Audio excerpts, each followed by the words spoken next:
Hello everyone. हम पढ़ रहे हैं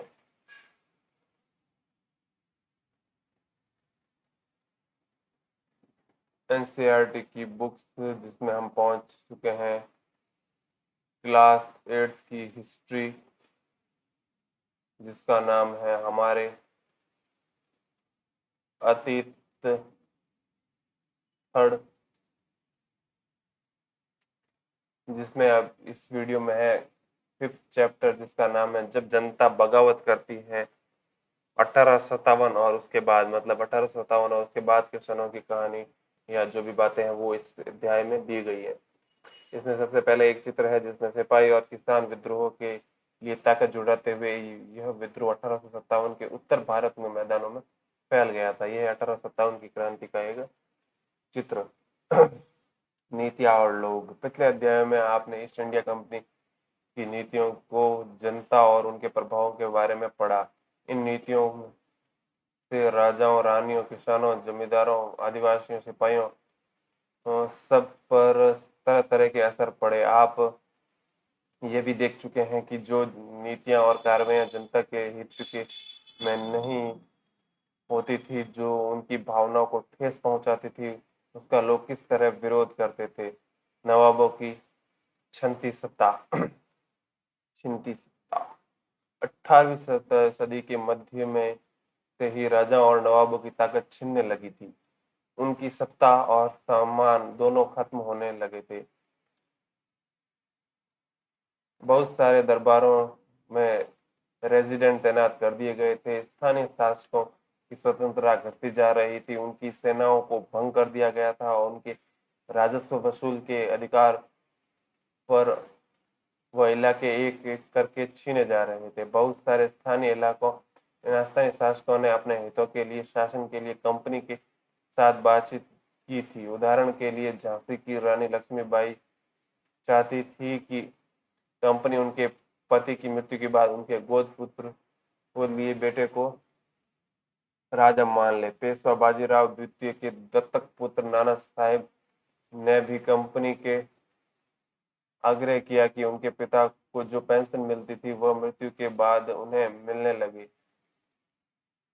अपनी श्रेष्ठता और सैनिक ताकत के नशे में चूर कंपनी ने इस निर्देशों को ठुकरा दिया। अवध की रियासत कब्जे में, अंग्रेजों के कब्जे में आने जाने वाली आखिरी रियासत में थी। 1801 के में अवध पर एक सहायक संधि थोपी गई और 1856 में अंग्रेजों ने इसे अपने कब्जे में लिया। गवर्नर जनरल डलहौजी के ऐलान के ने कर दिया कि सियासत का शासन ठीक से नहीं चलाया जा रहा है, इसलिए शासन को दुरुस्त करने के लिए ब्रिटिश प्रभुत्व जरूरी है। कंपनी के मुगलों के शासन को खत्म करने की पूरी योजना बना ली थी। कंपनी द्वारा जारी किए गए सिक्कों पर से मुगल बादशाह का नाम हटा दिया गया था। 1849 में गवर्नर जनरल डलहौजी ने ऐलान किया कि बहादुर शाह जफर की मृत्यु के बाद बादशाह के परिवार को लाल किले से निकलकर उन्हें दिल्ली के कहीं और बसाया जाएगा। 1856 में गवर्नर जनरल कैनिंग ने फैसला किया कि बहादुर शाह जफर आखिरी मुगल बादशाह होंगे। उनकी मृत्यु के बाद उनके किसी वंशज को बादशाह नहीं माना जाएगा, उन्हें केवल राजकुमारों के रूप में मान्यता दी जाएगी। किसान और सिपाही। गांवों के किसान और जमींदार भारी भरकम लगान और कर वसूली के सख्त तौर से तरीकों से परेशान थे। बहुत सारे लोग महाजनों से लिया कर्जा नहीं लौटा पा रहे थे।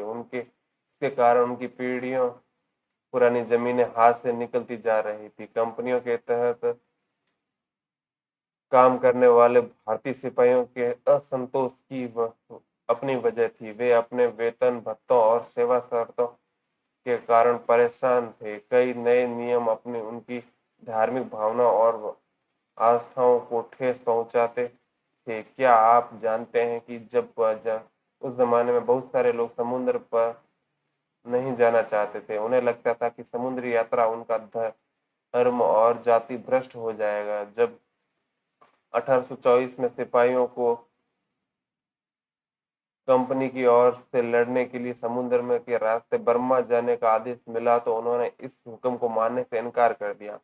उन्हें जमीन के रास्ते जाने से ऐतराज नहीं था। सरकार का हुक्म न मानने के कारण उन्हें सख्त सजा दी गई, क्योंकि यह मुद्दा अभी खत्म नहीं हुआ था। इसलिए 1856 में कंपनी को एक नया कानून बनाना पड़ा। इस कानून के साफ कहा गया था कि अगर कोई व्यक्ति कंपनी की सेना में नौकरी करेगा तो जरूरत पड़ने पर उसे समुद्र पार भी जाना पड़ सकता है। सिपाही गांवों के हालात से परेशान थे। बहुत सारे सिपाही खुद किसान थे। वे अपने परिवार गांवों में छोड़कर आए थे, लिहाजा किसानों का गुस्सा जल्दी ही सिपाहियों में फैल गया। सुधारों का पर प्रतिक्रिया। अंग्रेजों को लगता था कि भारतीय समाज को सुधारना जरूरी है। सती प्रथा को रोकने और विधवा विवाह को बढ़ावा देने के लिए कानून बनाए गए। अंग्रेजी भाषा की शिक्षा के को जमकर प्रोत्साहित किया।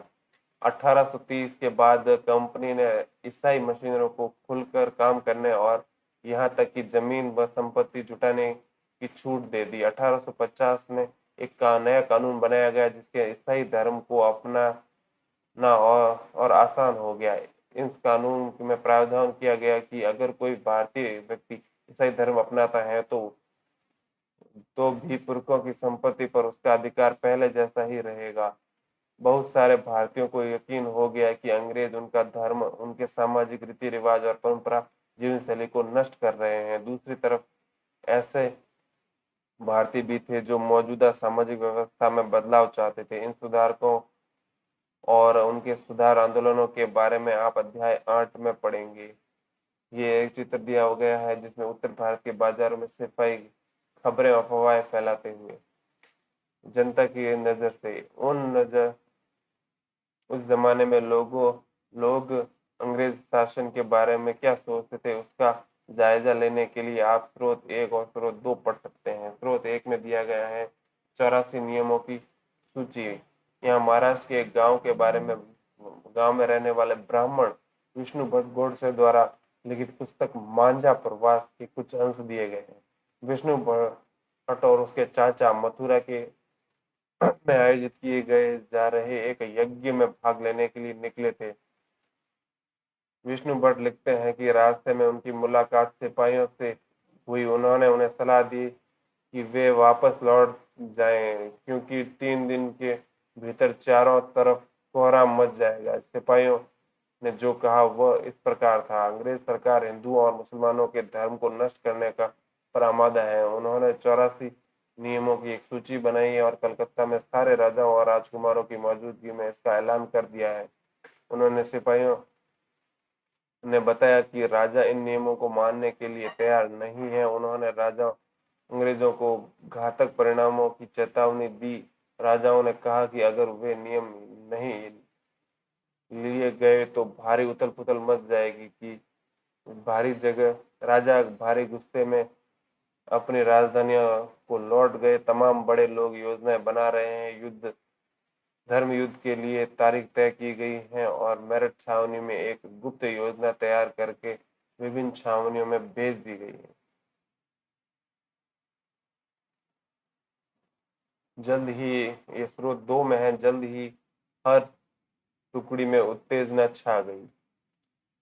उस दौर की एक और झलक सूबेदार सीताराम पांडे के स्मरणों में मिलती है। सीताराम पांडे को 1812 में बंगाल नेटिव आर्मी के सिपाही के तौर पर भर्ती किया गया और उन्होंने 48 साल तक नौकरी की और 1860 में सेवानिवृत्त हुए। उन्होंने बगावत को दबाने में अंग्रेजों की मदद की। हालांकि उनका बेटा भी विद्रोहियों के साथ था और अंग्रेजों ने उसे सीताराम की आंखों के सामने ही मार डाला था।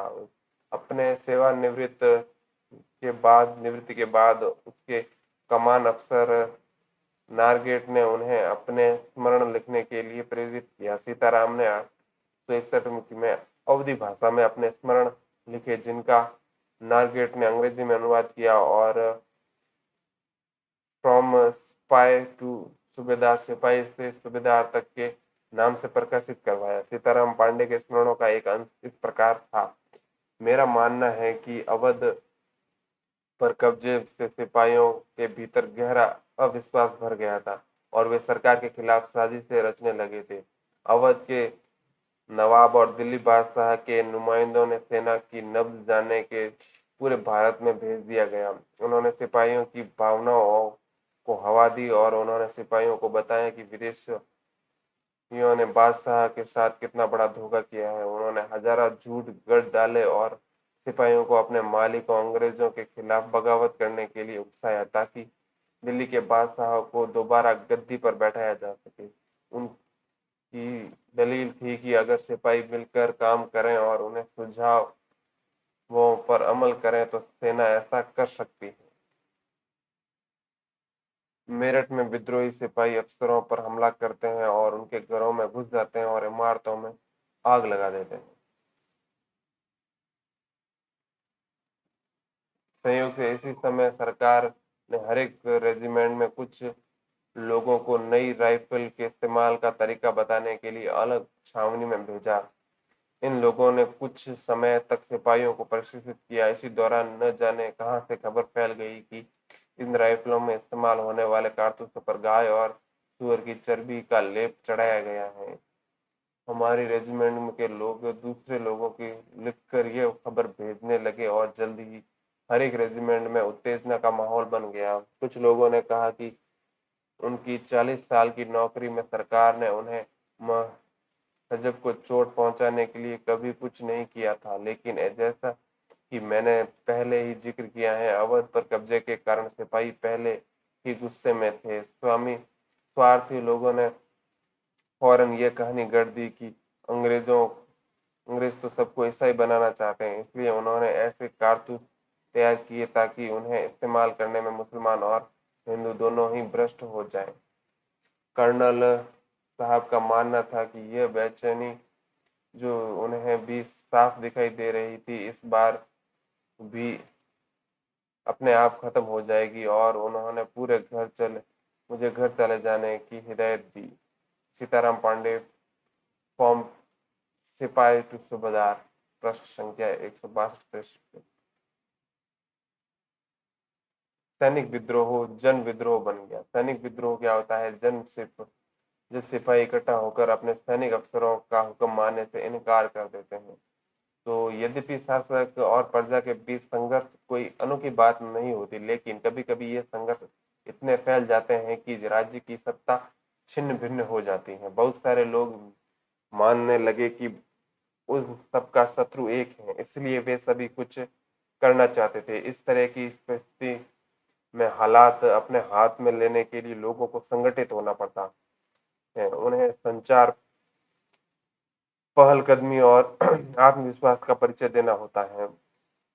भारत के उत्तरी भागों में 1857 में ऐसी स्थिति पैदा हो गई थी। फतह और शासन के 100 साल बाद ईस्ट इंडिया कंपनी को एक भारी विद्रोह से जूझना पड़ रहा था। मई 1857 में शुरू हुई इस बगावत ने भारत के कंपनी का अस्तित्व ही खतरे में डाल दिया। मेरठ में शुरू करके सिपाहियों ने कई जगह बगावत की। समाज के विभिन्न तबकों के असंख्य लोग विद्रोही तेवरों के साथ उठ खड़े हुए। उन्होंने कुछ लोग मानते थे कि 19वीं सदी में उपनिवेशवाद के खिलाफ दुनिया भर के में यह सबसे बड़ा सशस्त्र संघर्ष था।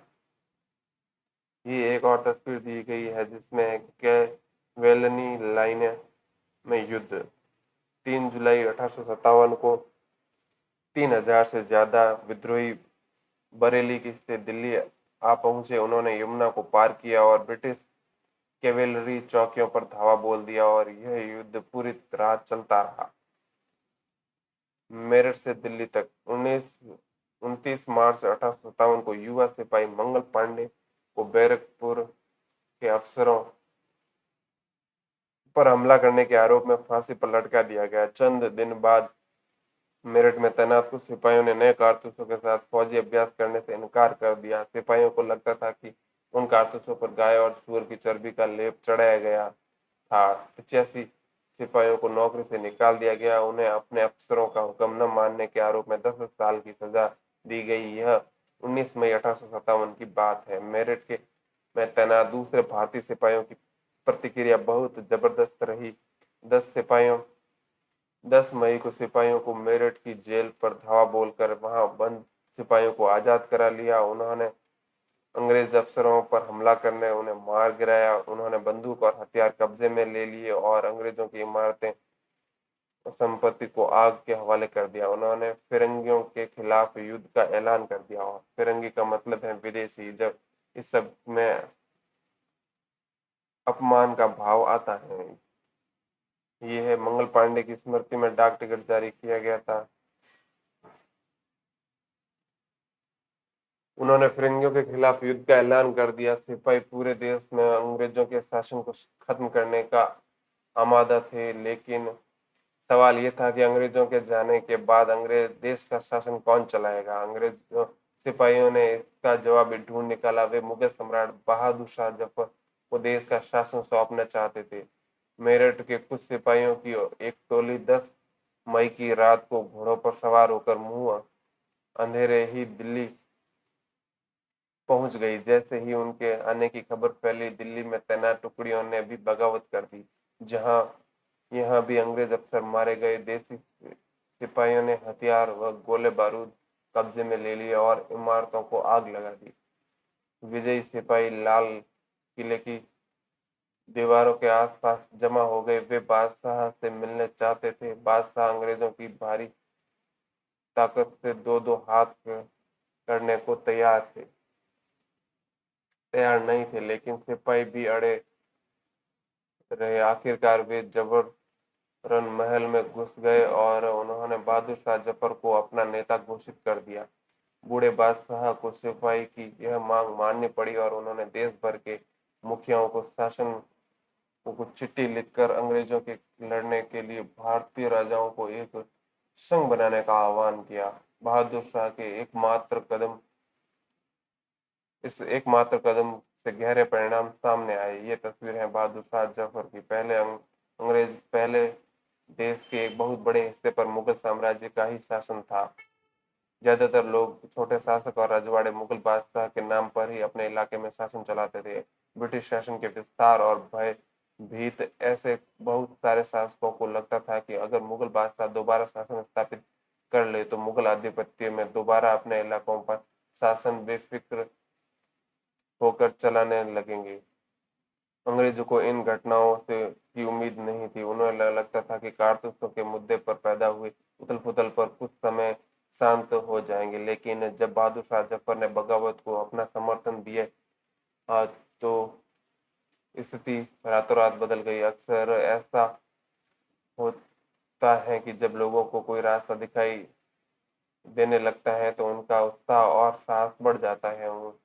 इससे उन्हें आगे बढ़ने की हिम्मत और उम्मीद आत्मविश्वास मिलता है। बगावत फैलने लगी। जब दिल्ली में अंग्रेजों के पैर उखड़ गए तो लगभग एक हफ्ते तक कई कोई विद्रोह नहीं हुआ। जाहिर है खबर फैलने में भी कुछ समय तो लगता ही था, लेकिन फिर तो विद्रोहों का सिलसिला ही शुरू हो गया।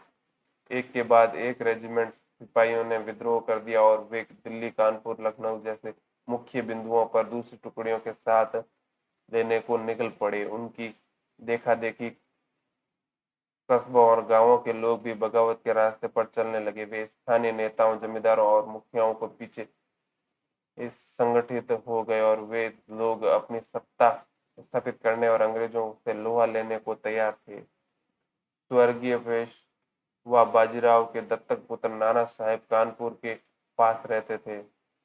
उन्होंने सेना इकट्ठी की और ब्रिटिश सैनिकों को शहर से खदेड़ दिया। उन्होंने खुद को पेशवा घोषित कर दिया। उन्होंने ऐलान किया कि वह बहादुर शाह जफर के तहत गवर्नर हैं। लखनऊ की गद्दी से हटा दिए गए नवाब वाजिब अली शाह के बेटे ब्रिटिश कद्र को नया नवाब घोषित कर दिया गया।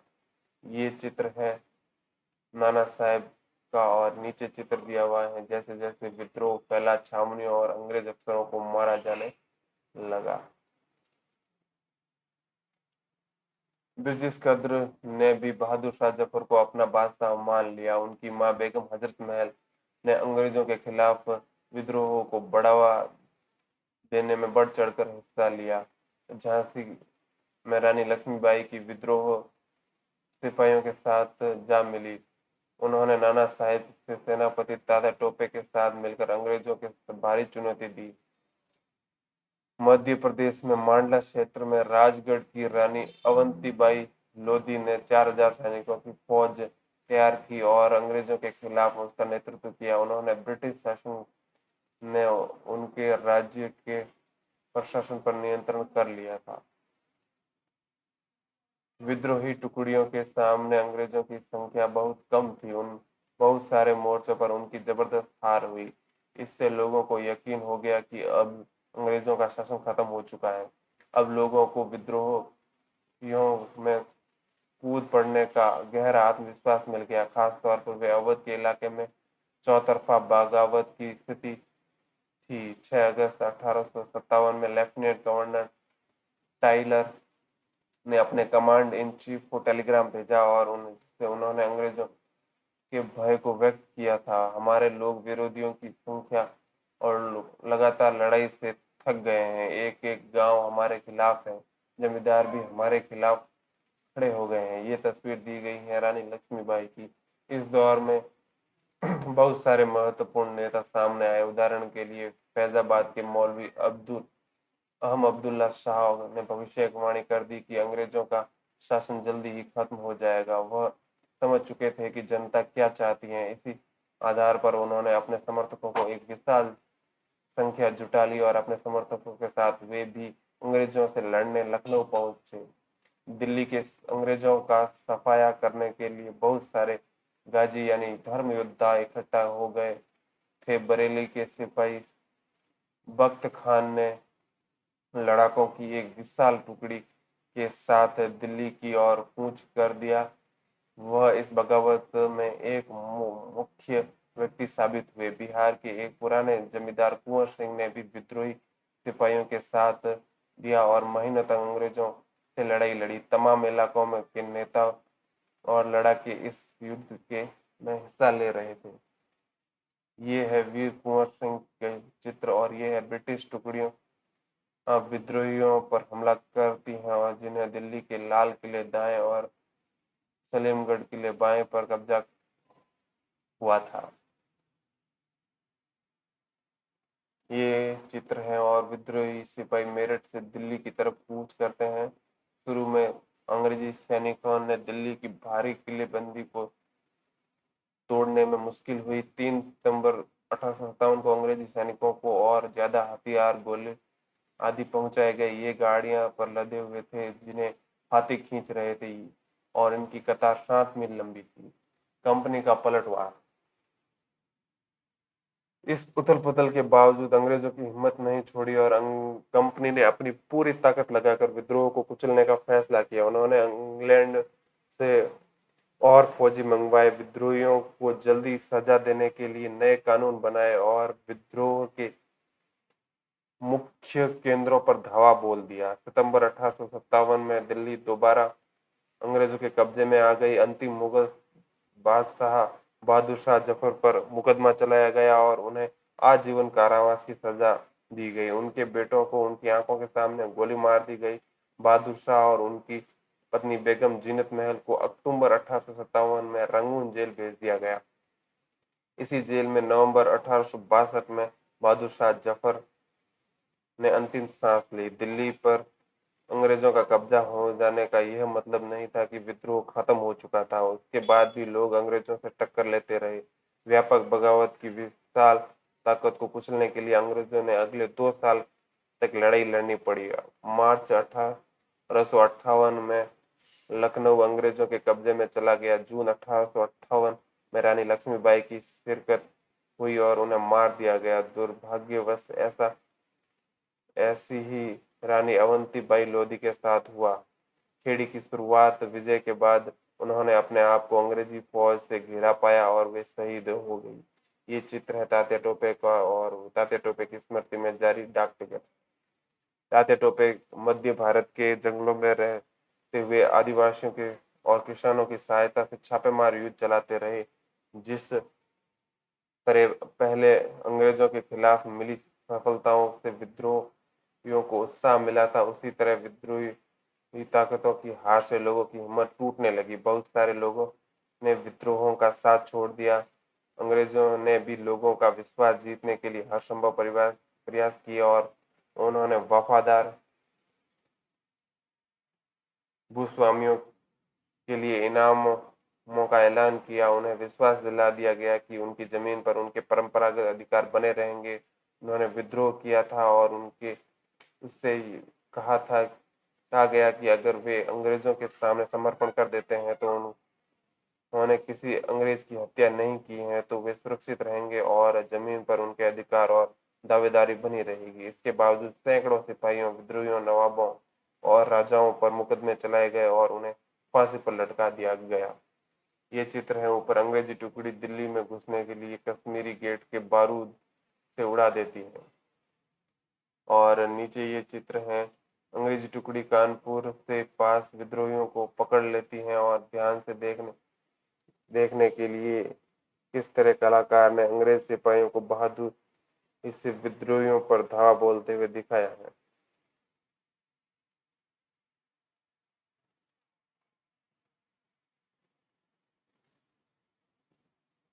विद्रोह के बाद के साल अंग्रेजों ने 1859 में आखिरी तक देश पर दोबारा नियंत्रण पा लिया था, लेकिन अब वे पहली वाली नीतियों के सहारे शासन नहीं चला सकते थे। अंग्रेजों ने जो अहम बदलाव किए वे निम्नलिखित हैं। पहला बदलाव है कि ब्रिटिश संसद ने 1858 में एक नया कानून पारित किया और ईस्ट इंडिया कंपनी के सारे अधिकार ब्रिटिश साम्राज्य के हाथ में सौंप दिए ताकि भारतीय मामलों को ज्यादा बेहतर ढंग से संभाला जा सके। ब्रिटिश मंत्रिमंडल ने एक सदस्य को भारतीय मंत्री के रूप में नियुक्त किया और उसे भारत के शासन में संबंधित मामलों को संभालने का जिम्मा सौंपा। उन्हें सलाह देने के लिए एक परिषद का गठन किया गया जिसे इंडिया काउंसिल कहा जाता था।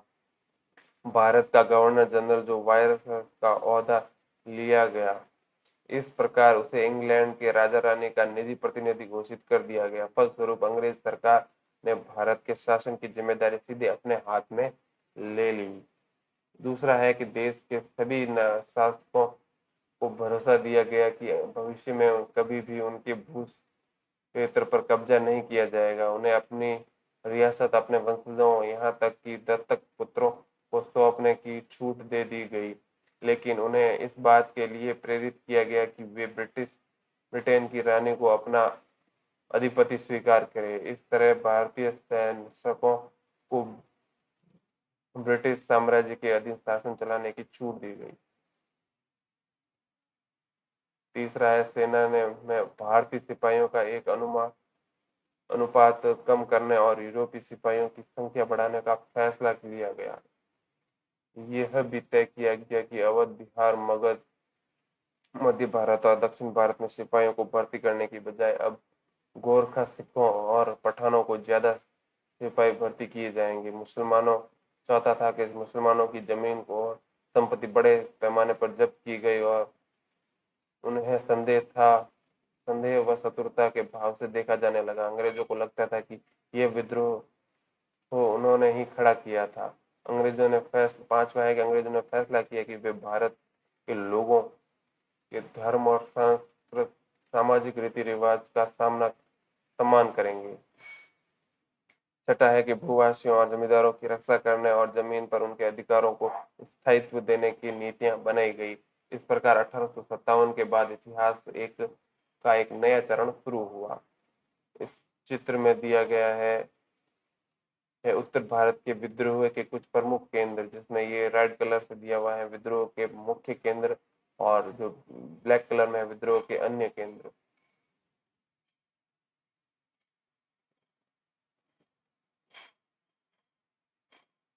खुर्दा संग्राम एक केस स्टडी।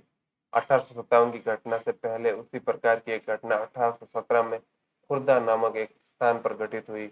हमारे लिए इस घटना का अध्ययन करना और इस बात पर विचार करना भी शिक्षाप्रद होगा कि कैसे अंग्रेजों की उपनिवेशिक नीतियों के खिलाफ 19वीं सदी की शुरुआत में ही देश के विभिन्न हिस्सों में असंतोष निर्मित होने लगा था।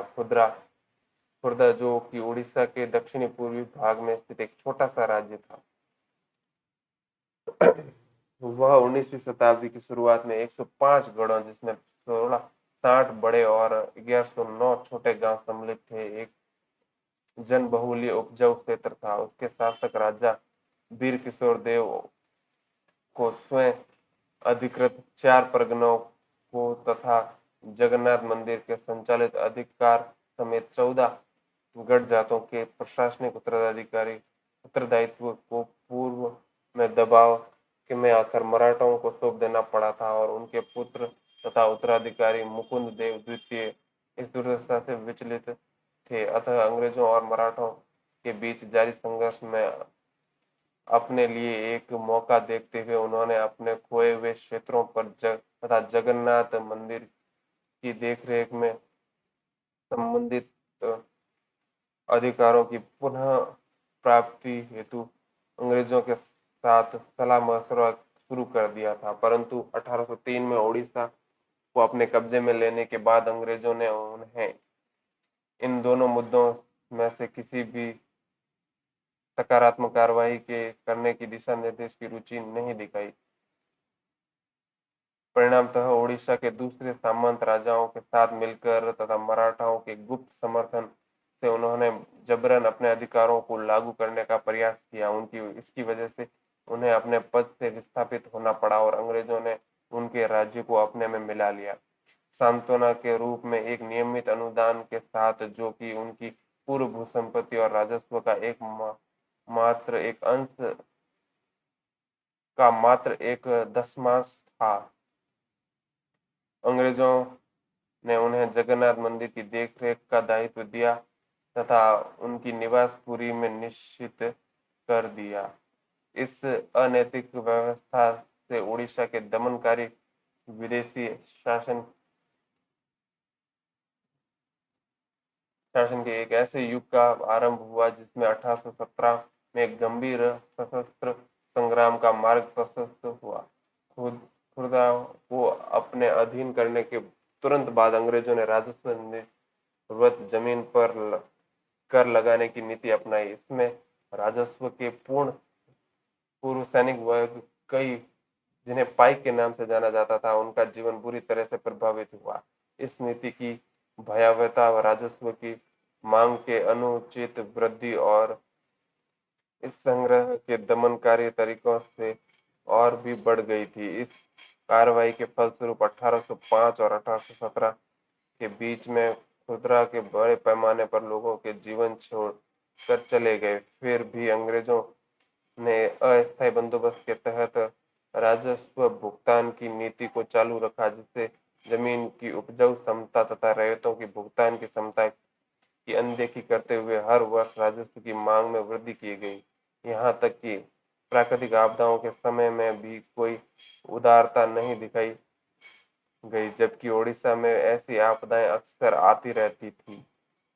बकायादारों की जमीन को षड्यंत्रकारी राजस्व अधिकारों या फिर बंगाल के सट्टेबाजों को बेच दिया गया। खुदरा के विस्थापित राजा का वंशानुगत सेना नायक जगबंधु विद्याधर महापात्र भरमवर राय, जिन्हें लोग बख्शी जगबंधु के नाम से जानते थे, वह ऐसे बेदखल हुए जमींदारों में से एक थे। व्यवहारिक रूप से वे एक भिखारी बन गए थे अपने जैसे जमीन से बेदखल हुए लोगों की ओर से संघर्ष करने का निश्चय करने से पूर्व प्राय 2 साल तक उन्होंने खुदरा के लोगों से स्वैच्छिक दान से अपना गुजारा किया। बीते हुए वर्ष के साथ साथ जो तकलीफें इन शिकायतों के साथ जुड़ी हुई थी, वे थी एक पहली थी अंग्रेजों द्वारा इस क्षेत्र में चांदी के सिक्कों का प्रचलन। दूसरा था इस नई मुद्रा के राजस्व भुगतान पर जोर देना और तीसरा है खाद्य सामग्री की कीमतों पर अभूतपूर्व वृद्धि तथा नमक की आपूर्ति में कमी, जो कि कंपनी के एकाधिकार नीति के चलते लगभग दुर्लभ हो गई और जिसके कारण ओडिशा की पारंपरिक रूप से नमक बनाने वाले इन काम से वंचित हो गए थे। और चौथा था स्थानीय जमींदारों की कलकत्ता में नीलामी करके, जिसके कारण ओडिशा में बंगाल के अनुपस्थित जमींदारों का आगमन हुआ। के अतिरिक्त असंवेदनशील तथा भ्रष्ट पुलिस प्रशासनिक व्यवस्था ने भी स्थिति को दुष्कर बना दिया है, जिसके चलते होने वाले अस्त्र संग्राम ने और भव्य कारण आकार धारण कर लिया। 19 मार्च 1817 को इस संग्राम की शुरुआत तब हो गई जब पाइकों ने बानपुर में स्थित पुलिस चौकी को अन्य सरकारी संस्थाओं पर हमला कर दिया और 100 से अधिक लोगों की हत्या करने के बाद साथ साथ सरकारी खजाने में से एक बड़ी रकम लेकर चले गए। शीघ्र ही खुर्दा से केंद्र करते हुए इस घटना की लहर अलग अलग दिशाओं में फैल गई। उत्साह से भरपूर जमींदार और रैयत पाइकों के साथ मिल गए, जो उनके साथ नहीं मिले उन्हें प्रताड़ित किया गया। एक कर मत दो अभियान की शुरुआत किया गया। अंग्रेजों ने पाइकों को उनके जमे हुए स्थान से हटाने की कोशिश की, परंतु असफल रहे। 14 अप्रैल 1817 को बख्शी जनबंधु ने 5 से 10,000 पाइकों और कंद जनजाति के योद्धाओं की अगुवाई कर पुरी में को कब्जे में ले लिया और मुकुंद देव द्वितीय को उसकी झिझक के बावजूद राजा घोषित कर दिया। जगन्नाथ मंदिर के पुजारियों ने भी पाइकों को अपना भरपूर समर्थन प्रदान किया। स्थिति को हाथ से निकलते हुए देख अंग्रेजों ने मार्शल लॉ लागू कर दिया। जल्दी ही घोषित राजा पकड़े गए और उन्हें उनके पुत्र सहित कटक में कारावास दे दिया गया। बख्शी ने अपने करीबी सहयोगी कृष्णचंद्र भरमवर राय के साथ मिलकर कटक और खुदरा के बीच यातायात के सारे माध्यम को काटने का प्रयास किया। इसके साथ साथ संघर्ष ओडिशा के दक्षिण और उत्तर पश्चिम हिस्सों में फैल गया। परिणाम स्वरूप अंग्रेजों ने मेयर जनरल टॉड मार्टिनल को पाइकों के चुंगल से पूरे क्षेत्र में मुक्त करने के लिए भेजा तथा बख्शी जगबंधु और उनके साथियों को पकड़वाने के लिए पुरस्कार की घोषणा की। इस प्रकार जो सामरिक कार्रवाई चली उसमें सैकड़ों पाइक मारे गए, कई घने जंगलों में चले गए और अन्य सामयिक समायोजना के तहत अपने घरों में लौट गए। इस तरह से अंग्रेजों ने मई 1817 तक खुदरा के संग्राम को लगभग काबू में कर लिया, परंतु खुदरा को बाहरी क्षेत्रों में बख्शी जगबंधु के कुंजन के राजा जैसे सहयोगियों की मदद से पाइकों ने के अनेक प्रति अटूट निष्ठा के कारण इन संघर्ष को मई 1825 तक जारी रखा, जब उन्होंने अंग्रेजों के सामने आत्मसमर्पण कर दिया। इसके उपरांत अंग्रेजों ने खुर्दा के लोगों के प्रति अपनी और दयालु अनुग्रहित सहनशीलता की नीति अपनाई। पुलिस और न्यायिक व्यवस्था में आवश्यक सुधार किए। नमक की कीमतों में कमी की गई। जिन राजस्व अधिकारियों को भ्रष्ट पाया गया उन्हें कार्य से निष्कासित कर दिया और बेदखल जमींदारों को अपनी जमीन लौटा दी गई। दिवंगत खुर्दा के राजा के पुत्र रामचंद्र देव तृतीय को स्वतंत्रपुरी जाने के लिए दिया गया और 26,000 रुपए के अनुदान के साथ उन्हें जगन्नाथ मंदिर की देखरेख का दायित्व भी सौंपा गया। संक्षेप में यह उड़ीसा में अंग्रेजों के विरुद्ध पहला लोकप्रिय सशस्त्र संघर्ष था, जिसका उस क्षेत्र में ब्रिटिश शासन पर दूरगामी प्रभाव पड़ा। अतः इसे मात्र पाइक विद्रोह कहना इसे कर्मतर कर आंकना होगा। अन्यत्र में है परम शांति के एक सर्विक साम्राज्य की खातिर। जब 1857 में भारत में विद्रोह फैला, उसी समय चीन में दक्षिणी भागों में भी एक जन विद्रोह फैल रहा था। यह विद्रोह 1850 में शुरू हुआ और 1860 के मध्य में जाकर खत्म हुआ। हांग जिकुआ के नेतृत्व में हजारों मेहनतकश गरीब लोगों ने परम शांति के स्वर्णिक सामाजिक साम्राज्य की स्थापना के लिए लड़ाई लड़ी। इस विद्रोह को ताइपिंग विद्रोह के नाम से जाना जाता है। होंग जिकुआंग के धर्मांतरण करके ईसाई धर्म अपना लिया था और वह कन्फ्यूशियसवाद और बौद्ध आदि परंपरागत चीनी धर्मों के खिलाफ थे। ताइपिंग के विद्रोही एक ऐसे साम्राज्य की स्थापना करना चाहते थे जहां ईसाई धर्म को माना जाता था, जहां किसी के पास निजी संपत्ति नहीं होगी, जहां सामाजिक वर्गों के स्त्री पुरुष के बीच में कोई भेद नहीं होगा, जहां अफीम, तंबाकू, शराब के सेवन एवं जुए, वेश्यावृत्ति और गुलामी की पाबंदी होगी।